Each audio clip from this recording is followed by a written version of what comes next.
नमस्कार. अवतीभोवतीमध्ये आपलं स्वागत आहे. आता सध्या महायुतीमध्ये काय चाललंय असं सगळ्यांना वाटतं की हे वरवरची भांडणं आहेत, आपापसातली भांडणं आहेत की नक्की काय कशासाठी चाललंय. आता प्रथम हे जेव्हा महायुतीचं सरकार अस्तित्वात आलं म्हणजे 23 नोव्हेंबरला जेव्हा निश्चित झालं 2024 मध्ये की महायुतीला प्रचंड बहुमत मिळालेलं आहे, हिस्टॉरिकल विक्ट्री होती आणि भाजपाची तर खरोखरच ऐतिहासिक कामगिरी होती. यावेळेला विजय त्यांचा ऐतिहासिक होता कारण त्यांना स्वबळ 132 जागा मिळाल्या होत्या. 288 पैकी 132 जागा त्यांना स्वबळ मिळाल्या होत्या. 145 जागा या मिळाल्या असतात तर 2/3 बहुमताप्रमाणे एकटी भाजपाची सत्तासुद्धा विधानसभेमध्ये महाराष्ट्राच्या येऊ शकली असती. 5 अपक्ष आमदारही त्यांना मिळाले. तशी 137 त्यांचं संख्याबळ झालं. आणि युतीमध्ये त्यांनी जे 2 घटक पक्ष घेतले होते, पहिल्यांदा फक्त एकनाथ शिंदेच होते आणि नंतर अजित पवारांची राष्ट्रवादी पण येऊन मिळाली. अजित पवारांच्या राष्ट्रवादीला 40 जागा मिळाल्या आणि एकनाथ शिंदेच्या शिवसेनेला 57 जागा मिळाल्या. अशा प्रकारे भरपूर बहुमताने हे सरकार सत्तेत येणार असं निश्चित झालं. पण हे निश्चित झाल्यापासूनच इथे कुरबुरी सुरू झाल्या होत्या. कारण यापूर्वीचा जो 2.5 वर्षाचा कालखंड होता तेव्हा एकनाथ शिंदे यांनी उद्धव ठाकरे यांच्या शिवसेनेमध्ये बंड करून आपला एक वेगळा गट निर्माण केला आणि त्यांच्याबरोबर 40 आमदार आले आणि हे 40 आमदार त्यानंतर भाजपाला येऊन मिळाले आणि त्यामुळेच भाजपा आणि शिवसेनेचा शिंदे गट यांचं सरकार 2.5 वर्ष आलं महाराष्ट्रामध्ये आणि त्यांनी यशस्वीरित्या कारकीर्द आपली पूर्ण केली. त्यावेळेला मुख्यमंत्री पदाचे दावेदार होते देवेंद्र फडणवीस. तरीही एकनाथ शिंदे यांना मुख्यमंत्री बनवलं गेलं कारण त्यांनी जे बंड केलं हिंदुत्वासाठी शिवसेनेच्या उद्धव ठाकरे गटापासून ते वेगळे झाले याच कारणास्तव, कारण त्यांनी हिंदुत्वाचा मुद्दा पूर्णपणे सोडला होता आणि याचमुळे ते समविचारी आमदार घेऊन बाहेर पडले आणि भाजपाला येऊन त्यांनी जॉईन केलं. त्यांना वाटत होतं की भाजपाबरोबर सत्ता आली तर परत हिंदुत्व टिकवायला आपल्याला मदत होईल, मराठी माणसाने एक आधार मिळेल आणि हे बंड करणं सोपी गोष्ट नव्हती आणि ती त्यांनी करून दाखवली. याचं एक ॲप्रिसिएशन किंवा रेकॉग्निशन म्हणून त्यांना मुख्यमंत्री पद देण्याचं ठरलं. भाजपातर्फे मुख्यमंत्री पदाचा आग्रह त्यावेळेला एकनाथ शिंदे यांनी धरला नव्हता, तरीसुद्धा त्यांना दिलं आणि त्यामुळे फडणवीस नाराज झाले असं नाही, पण त्यांनी असं म्हटलं की तुम्ही मला सत्तेतच घेऊ नका, मंत्रिमंडळातलं मंत्रिपद तर राहू दे पण मला सत्तेतही घेऊ नका, मी सत्तेच्या बाहेरून पक्ष संघटना मजबूत करण्याचं काम करीन. पण त्यावेळेला भाजपाच्या वरिष्ठ नेतृत्वाने त्यांना असं सांगितलं की जर तुम्ही आता सत्तेतून दूर गेलात तर लोकांपुढे एक चुकीचा संदेश जाईल जो आपल्याला परवडणारा नाही. त्यामुळे तुम्ही उपमुख्यमंत्री पदाची धुरा सांभाळा. आणि एकनाथ शिंदे हे जरी मुरब्बी नेते कसलेले असले, अनुभवी राजकारणी असले तरी मुख्यमंत्री पदावर ते पहिल्यांदाच येत आहेत. त्यामुळे त्यांना जी काही मदत लागेल तीही तुमच्याकडून करता येईल, तुमच्यातर्फे करता येईल, कारण तुम्ही पण अनुभवी आहात. तुम्ही मुख्यमंत्री पद भूषवलेले आहेत सलग 5 वर्ष आणि त्यामुळे त्यांची इच्छा नसतानाही फडणवीस साहेबांची पक्ष आदेश शिरसावंद्य मानून त्यांनी उपमुख्यमंत्री पदाची शपथ घेतली आणि शिंदे यांना खूप चांगली साथ दिली. कुठच्याही प्रकारची नाराजी, असंतोष, कुरबुर त्यांनीच काय भाजपाच्या कुठच्याच आमदारांनी दाखवल्या नाही आणि त्या बळावर 2.5 वर्ष यांची पूर्ण झाली. आता जेव्हा 2023 मध्ये निवडणुका जिंकल्यावर शिंदे साहेबांना वाटत होतं की मी राज्यकारभार खूप चांगला केला आहे आणि माझ्या पाठिंब्यामुळे सरकार आलं आणि आता माझ्यामुळेच परत महायुतीला भरघोस यश मिळाले, मीही माझे 57 आमदार निवडून आणले तर मला मुख्यमंत्री पद मिळालं पाहिजे. आणि काही शिंदे समर्थकांची तशीच इच्छा होती. पण भाजपाचा फॉर्म्युला पहिल्यापासून असाच होता की ज्या पक्षाचे उमेदवार जास्त त्याचा मुख्यमंत्री. पण हे प्रत्येक वेळेला सगळ्यांना पटतं असं नाही आणि याचं प्रत्यंतर आपल्याला या 2023 मध्ये आलं, 2024 मध्ये आलं. 2024 शिंदे साहेबांचं असं मत होतं की त्यांनाच मुख्यमंत्री पद मिळावं आणि ते मिळत नव्हतं, म्हणून ते नाराजही झाले होते आणि काही काळ ते आपल्या दरे या गावी सुद्धा निघून गेले होते. आणि त्यामुळे परत चर्चेला उत आला होता की हे सरकार कसलं आहे. मध्ये आल्यापासूनच यांची भांडणाला सुरुवात झाली. मुख्यमंत्री पदावरनच यांचा वाद इतका होतो की मुख्यमंत्री पद कोणाला द्यायचं हेच ठरत नाही, तर हे लोक कारभार कसा काय करणार. शेवटी परत अमित शहा आणि नरेंद्र मोदी यांनी हस्तक्षेप यामध्ये केला. शिंदे साहेबांची समजूत काढली आणि शिंदे साहेब मग उपमुख्यमंत्री पद घ्यायला तयार झाले आणि मग मुख्यमंत्री म्हणून देवेंद्र फडणवीस यांची निवड करण्यात आली. ती निवड झाल्यानंतर सुद्धा यांच्यातल्या कुरबुरी किंवा मतभेद परत परत उफाळून येत होते, कारण मंत्रिमंडळ विस्तार त्यामुळे लांबणीवर पडत होता. आपापल्या पक्षातल्या कोणत्या लोकांना मंत्रीपदी घ्यायचं, कारण मंत्र्यांची संख्या 43 पेक्षा जास्त असतं, उपयोगी नव्हती. आणि त्यामुळे कोणाला किती मंत्रिपदं द्यायची कोणत्या पक्षाला याच्यावरनं परत त्यांच्यामध्ये मतभेद किंवा जो काय विलंब होत होता तो होत होता. त्यानंतर तो फॉर्म्युला ठरला आणि मंत्रिमंडळाची यादी जाहीर झाली. मंत्रिमंडळाचा विस्तार झाला. त्याच्यानंतर पुन्हा हवा ते शमेल असं वाटत असताना नवीन वादाला तोंड फुटलं आणि तो म्हणजे कोणत्या पक्षाला कोणती खाती द्यायची. प्रत्येक पक्षाला असं वाटत होतं की महत्त्वाची जी खाती आहेत, जसं अर्थ खातं आहे, गृह खातं आहे किंवा संरक्षण खातं आहे, ही सगळी जी खाती आहेत ती आपल्यालाच मिळावी. पण असं होणं शक्य नव्हतं आणि त्यामुळे खाते वाटप होत नव्हतं. खाते वाटपालाही पुन्हा विलंब झाला आणि या विलंबामुळे जे हिवाळी अधिवेशन नागपूरमध्ये 2024च्या डिसेंबरमध्ये झालं ते मंत्रिमंडळासकट झालं, पण कोणत्याही खात्याला मंत्री नसताना त्याचं सूप वाजवलं गेलं. म्हणजे इथे परत नाराजी आणि मतभेद दिसून आले आणि त्यामुळे विरोधी पक्षाला टीका करायची संधी मिळाली.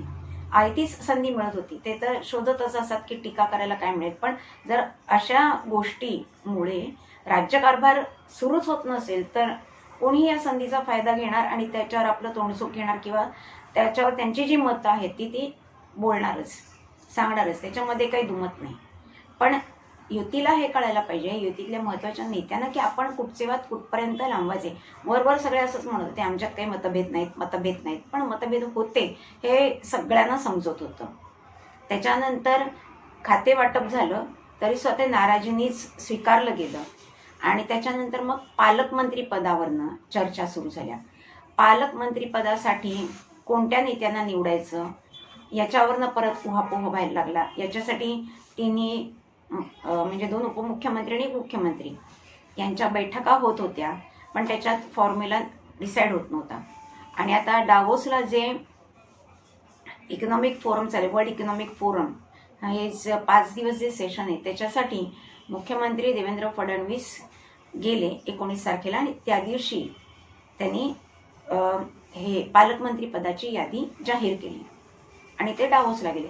त्याच्यानंतर 20 तारखेलाच या पालकमंत्री पदाच्या यादीवरून, म्हणजे ज्यांना कोणाला पालकमंत्री पद दिलंय त्यामध्ये ज्यांना असंतोष वाटत होता, जे समाधानी नव्हते, त्यांच्या परत कुरबुरी सुरू झाल्या आणि त्या कुरबुरी इतक्या वाढल्या की डावोसहून फडणवीस साहेबांना सांगावं लागलं की नाशिकचं पालकमंत्री पद आणि रायगड जिल्ह्याचं पालकमंत्री पद हे स्थगित सध्या मी करतोय. म्हणजे ते जाहीर झालं होतं. नाशिकचं पालकमंत्री पद दिलं होतं गिरीश महाजन यांना आणि रायगडचं पालकमंत्री पद दिलं होतं अदिती तटकरे यांना. तर या दोन्ही पालकमंत्री पदावर मी स्टे आणलेला आहे आणि प्रजासत्ताक दिनापर्यंत यावर कोणीही वाद वाढवू नये असं त्यांनी आवाहनही केलं. असं जरी असलं तरी सुद्धा या कुरबुरी काही संपताना दिसत नाही आहेत आणि काही प्रमाणात या कुरबुरी योग्यही आहेत असं म्हणायला वाव आहे. कारण रायगड जिल्हा आपण जर पाहिला तर रायगड जिल्ह्यामध्ये शिवसेनेचे, शिंदे गटाचे आणि भाजपाचे प्रत्येकी 3-3 आमदार आलेले आहेत निवडून आणि अजित पवार गटाच्या राष्ट्रवादीचा एकच आमदार आहे. असं असताना सुद्धा आदिती तटकरे यांना रायगड जिल्ह्याचं पालकमंत्री पद देण्यात आलं आहे. आता शिवसेनेच्या शिंदे गटाने जेव्हा विधानसभेच्या निवडणुकीमध्ये 2024 मध्ये उद्धव ठाकरे गटाला धूळ चारली आणि त्यांचा सपशेल पराभव झाला, त्यामुळे त्यांना असं वाटत होतं की रायगड जिल्ह्यामध्ये शिवसेनेचा जो दबदबा आहे तो आपण कायम राखला पाहिजे आणि तो कायम राखण्यासाठी पालकमंत्री पद हे आपल्याकडेच असलं पाहिजे आणि ही मागणी रास्तही आहे असं वाटतं. आणि त्यामुळे त्यांना असं वाटतं की आदिती तटकरे या ज्या राष्ट्रवादीच्या आहेत यांना जर पालकमंत्री पद दिलं तर निधी वाटप समान होणार नाही आणि जी महत्त्वाची विकास कामं आहेत ती राष्ट्रवादीकडे जातील, श्रेय राष्ट्रवादीकडे जाईल आणि कदाचित शिवसेनेचं महत्त्व रायगड जिल्ह्यात कमी होईल, जे त्यांना कमी होऊन चालणार नाही. कारण आता महापालिका निवडणुका येत आहेत. महापालिका निवडणुका जर शिवसेनेला शिंदे गटाला लढायच्या असतील तर त्यांचं इथेही वर्चस्व असणं गरजेचं आहे. आणि महापालिका निवडणुकीत आपल्याला माहिती आहे आतापर्यंत अजित पवार गट काय किंवा शरद पवार गट काय यांना कधीच अशी ॲब्सोल्यूट मेजॉरिटी मिळालेली नाही. त्यामुळे ही निवडणूक शिंदे गटासाठी आणि भाजपासाठी जेवढी महत्त्वाची आहे तेवढी राष्ट्रवादीसाठी नाही. आणि त्यामुळेच त्यांना राष्ट्रवादीला त्यामुळे शिंदे गटाला हे पालकमंत्रीपद रायगड जिल्ह्याचं त्यांच्याकडे हवं होतं. भरत गोगावले हे जे आहेत हे मंत्री आहेत सध्या मंत्रिमंडळात, तर त्यांच्याकडे हे पालकमंत्रीपद असावं अशी भरत गोगावले यांची स्वतःची इच्छा आहे. आणि या त्यांच्या इच्छेला किंवा मताला दुजोरा दिलाय उपमुख्यमंत्री एकनाथ शिंदे यांनी. त्यांचंही म्हणणं आहे की त्यांनी डिमांड करणं काही चुकीचं नाही, बघूया त्याच्यातनं काय निर्णय होतोय. आणि एवढंच करून ते थांबलेले नाहीत, तर भरत गोगावले यांचे अनेक समर्थक कोकणातून रायगड जिल्ह्यातून मुंबईत आले आणि त्यांनी आपलं समर्थन गोगावले यांना जाहीर केलं. ते उपमुख्यमंत्री एकनाथ शिंदे यांनाही भेटलेले आहेत. आता वास्तविक पाहता डावोसून आल्यावर मुख्यमंत्री याच्यावर निर्णय घेणार आहेत, त्यामुळे तिकडच्या कार्यकर्त्यांना मुंबईत येऊन परत आपलं समर्थन सांगण्याची गरज नव्हती, पण तरीही त्यांनी केली. आता बघूया काय होतंय या बाबतीत. कारण रायगड जिल्हा हा शिवसेनेचा बालेकिल्ला होऊ पाहत आहे, तो त्यांना तसाच ठेवायचा आहे. त्याच्यानंतर दुसरा वाद आहे तो नाशिकच्या पालकमंत्री पदाचा. आता गिरीश महाजन हे भाजपाचे जे आमदार आहेत ते संकटमोचक म्हणून प्रसिद्ध आहेत. कुठच्याही अडचणीच्या वेळेला ते येतात आणि तोडगा काढून समाधान सगळ्यांना देतात. अशा ते पूर्वीही नाशिक जिल्ह्याचे पालकमंत्री होते आणि आताही ते नाशिक जिल्ह्याचे पालकमंत्री आहेत. परंतु भाजपाच्याच काही लोकांना ते पालकमंत्री नकोय आणि राष्ट्रवादीला वाटतंय की नाशिक जिल्ह्याचं पालकमंत्रीपद आपल्याकडे असावं आणि शिंदे गटाला शिवसेनेच्या असं वाटतंय की पालकमंत्रीपद आपल्याकडे असावं. सध्या तुर्तास तरी याच्यामध्ये काही बदल होईल अशी शक्यता दिसत नाहीये, पण असंतोष याच्यामध्ये आहे.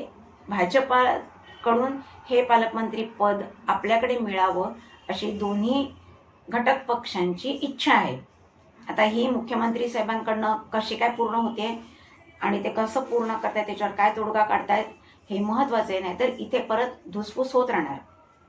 त्याच्यानंतर अजून एका ठिकाणी पालकमंत्री पदाचं असंतोष आहे आणि तो असंतोष शिवसेनेच्या शिंदे गटातल्याच 2 आमदारांमध्ये आहे. छत्रपती संभाजीनगरचं पालकमंत्रीपद सध्या संजय शिरसाट यांना दिलेलं आहे. यापूर्वी हे पालकमंत्रीपद अब्दुल सत्तार यांच्याकडे होतं. तर अब्दुल सत्तार हे पालकमंत्री असताना त्यांनी निधी वाटप हा असमान केला असा आरोप त्यांच्यावर शिरसाट यांनी केलेला आहे. आणि जास्त निधी त्यांनी त्यांच्या सिल्लोड या गावाकडे वळवला आणि तिकडे जास्त त्यांनी पैसा खर्च केला विकास कामांवर. आणि त्यामुळे आता त्यांच्याकडे पालकमंत्रीपद न जाता आता संजय शिरसाटांकडे आलेलं आहे. आणि त्यामुळे शिरसाट यांचं म्हणणं आहे की आता निधी वाटप योग्य येईल आणि विकासही योग्य येईल. पण अब्दुल सत्तार यांना मंत्रिमंडळातही स्थान मिळालं नाही आणि आता पालकमंत्री पदही त्यांच्याकडनं गेलेलं आहे. त्यामुळे त्यांच्यातही तीव्र असंतोष आहे. हे दोघे जे आमदार आहेत शिवसेनेच्या शिंदे गटाचे म्हणजे अब्दुल सत्तार आणि संजय शिरसाट हे एकमेकांवर आरोप आणि प्रत्यारोप करत आहेत. अब्दुल सत्तार यांनी शिरसाट यांची तक्रार उपमुख्यमंत्री शिंदे एकनाथ शिंदे यांच्याकडे केली. त्याचप्रमाणे शिरसाट यांनी देखील अब्दुल सत्तार यांची तक्रार एकनाथ शिंदेकडे केली. म्हणजे एकनाथ शिंदे यांच्याकडे अब्दुल सत्तार यांच्या विरोधातही तक्रार आहे आणि संजय शिरसाट यांच्या विरोधातही तक्रार आहे. आता ह्याच्यामधनं शिंदे साहेब काय तोडगा काढतात हे महत्त्वाचं आहे. कारण आता हा जर योग्य तोडगा निघाला नाही तर हे पक्षांतर्गत बंडाळी पुन्हा सुरू होण्याची शक्यता आणि याचा फटका युतीला बसणारे आगामी जी महापालिका निवडणूक आहे त्याच्यामध्येही पक्षाला याचं नुकसान होण्याची शक्यता आहे. त्याच्यानंतर बीड जिल्ह्याचं पालकमंत्रीपद आता अजितदादा पवार यांच्याकडे आहे.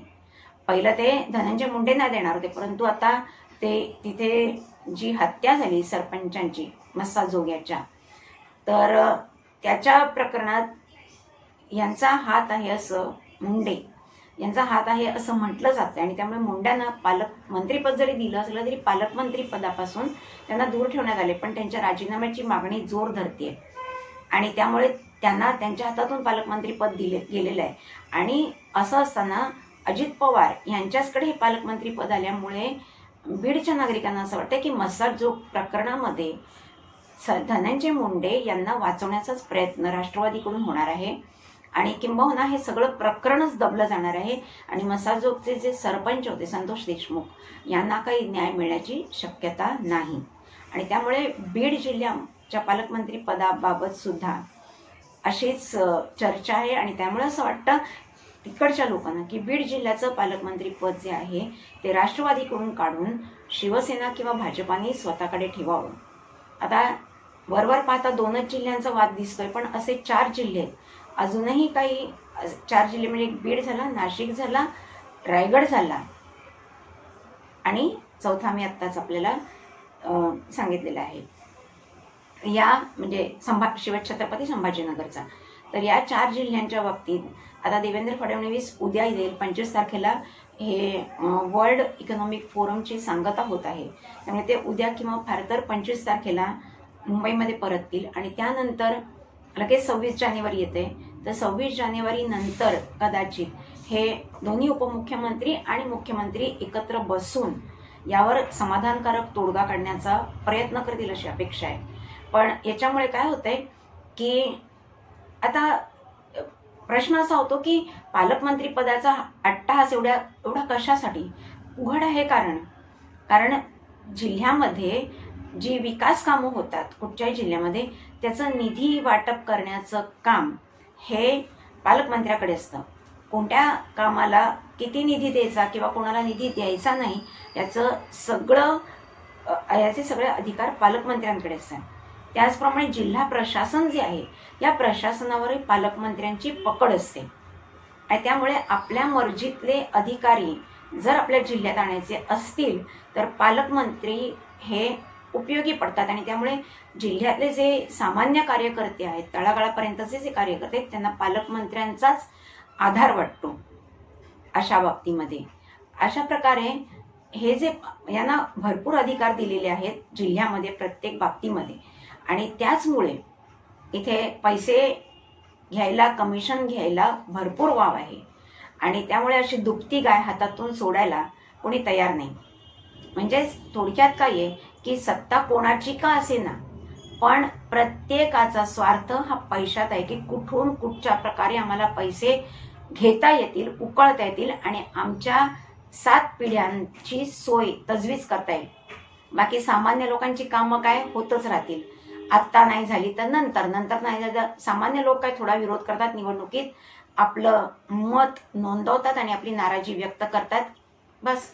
याच्या सामान्य जनता काही करत नाही आणि हे यांना पक्का माहिती आहे आणि त्याचमुळे महाविकास आघाडीचं सरकार असो की महायुतीचं सरकार असो हे वाद असे होतच राहणार. इतके दिवस हे वाद चव्हाट्यावर येत नव्हते किंवा सोशल मीडिया एवढा जागरूक नव्हता, परंतु आता सोशल मीडिया जागरूक झाला त्यामुळे प्रत्येकाला हे माहिती झालं. अगदी सामान्य तळागाळातल्या लोकांपर्यंत माहिती की भांडणं का होतात आणि कशावरून होतात. पण महायुतीने एवढं लक्षात ठेवावं की तुम्हाला जे बहुमताने निवडून दिलेले आहे सामान्य जनतेने ते हिंदुत्वाच्या मुद्द्यावर दिलेले आहे. अहो जर पालकमंत्रीपद नाही मिळालं तर का तुम्ही समाजाची सेवा राज्याची सेवा करणार नाही? तुम्हाला फक्त मिळणाऱ्या पैशातच इंटरेस्ट आहे, तुम्हाला सामान्य जनतेविषयी काहीच तळमळ नाही. आणि जर एकनाथ शिंदे आणि अजित पवार यांना सोबत घेऊन फडणवीसांनी पालकमंत्री पदाची यादी जाहीर केली होती तर लगेचच त्याच्यावर मतभेद का होतात हेही न कळण्यासारखं आहे. जे याच्यामध्ये फडणवीस साहेबांना व्यक्तिशः त्रास देण्याचा किंवा भाजपाला त्रास देण्याचा प्रयत्न आहे की आणखीन काय हे ते त्रास देणारे लोकच किंवा मतभेद करणारे लोकच जाणू शकतात. आणि शिंदे साहेबांच्या आमदारांचं असं म्हणणं आहे की आम्हाला कमी महत्वाची खाती मिळाली तरी आम्ही गप्प बसलो, शिंदे साहेब जे देतील त्यांना आम्ही हो म्हटलं, पण आता पालकमंत्री पत्र आम्हालाच पाहिजे. आणि अशीच काहीशी भावना अजित पवार यांच्या गटात आहे आणि अशीच भावना भाजपाच्याही गटात आहे. कारण भाजपाचे अनेक आमदार आले असून फक्त 19 कॅबिनेट मंत्री आलेत मंत्रिमंडळामध्ये आणि त्याच्यामुळे त्यांच्यातही असंतोष आहे. पालकमंत्रीपद सुद्धा आता तिन्ही पक्षात विभागून गेले, त्यामुळे भाजपाचे अनेक लोक हेही नाराज आहेत की त्यांना ना मंत्रिमंडळात स्थान आहे ना पालकमंत्रीपद मिळालेलं आहे. आणि अशा लोकांची मोट बांधून पुढे सरकार चालवणं हे एक मोठं चॅलेंज आव्हान आहे फडणवीस सरकारला आणि भारतीय जनता पक्षाला. आता उद्या तर फडणवीस साहेब येतच आहेत, ते याच्यामध्ये चांगला तोडगा काढतील अशी अपेक्षा आहे. पण युती सरकारला एकच सामान्य जनतेचं सांगणं आहे की तुमचे वाद सारखे चव्हाट्यावर आणू नका. तुम्हाला जे दिलंय लोकांचं भलं करायला आणि हिंदुत्व जपायला तेवढं काम तुम्ही करा. आणि उबाठाला जो तुम्हाला हरवायचंय महापालिका निवडणुकीत, त्याच्यासाठी आपले मतभेद मिसळून मोर्चे बांधणी कशी करता येईल ते बघा. नाहीतर मग तुमच्यात आणि महाविकास आघाडीमध्ये काय फरक राहिला असा प्रश्न सामान्य जनता तुम्हाला विचारेल आणि त्यावेळेला तुमच्याकडे काय उत्तर असणार आहे. थातुरमातुर उत्तरांनी आता कोणाचं समाधान होणार नाही. आणि त्यामुळे फडणवीस साहेब कितीही मुत्सद्दी असले आणि कितीही चांगले राज्यकर्ते असले तरी जर 2 घटक पक्षांना ते सांभाळू शकले नाहीत किंवा त्या 2 पक्षांनी जर त्यांना सकारात्मक प्रतिसाद दिला नाही तर हे सरकार पुढे येणाऱ्या महापालिका निवडणुकीमध्ये काय करणार याचा विचार त्यांनी करावा. आणि हे जे पदोपदी यांचे जे मतभेद उफाळून येत आहेत ते कृपया आघाडीनी महायुतीतल्या सर्व घटक पक्षांनी सामोपचाराने सोडवावेत आणि सामान्य लोकांपुढे आणि विरोधी पक्षापुढे आपले मतभेद येणार नाहीत आणि एक आपण चांगलं सुशासन देतो आहे हे त्यांना समजू दे. व्हिडिओ आवडला असेल तर लाईक करा, शेअर करा, सबस्क्राईब करा. पुन्हा भेटूया नवीन विषयासह. नमस्कार.